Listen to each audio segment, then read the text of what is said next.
Menurut prediksi BMKG, kita menyampaikan El Nino ini di wilayah Sulawesi Selatan dan khususnya di Kota Makassar ini mencapai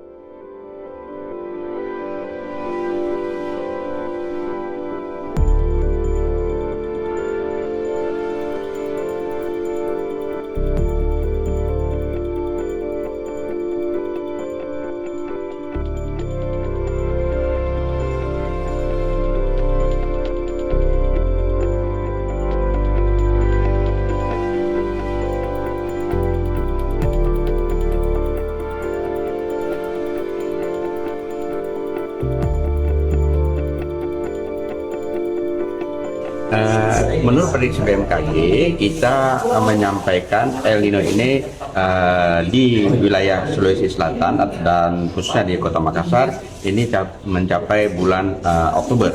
Jadi ada 4 bulan lebih panjang. Ya, jadi kemudian kita akan menemui langsung nanti di November ada hujannya. Jadi Oktober dan November itu masa transisi dan antisipasi kita untuk kekeringan itu dari mulai Juli sampai dengan September ini. Gitu.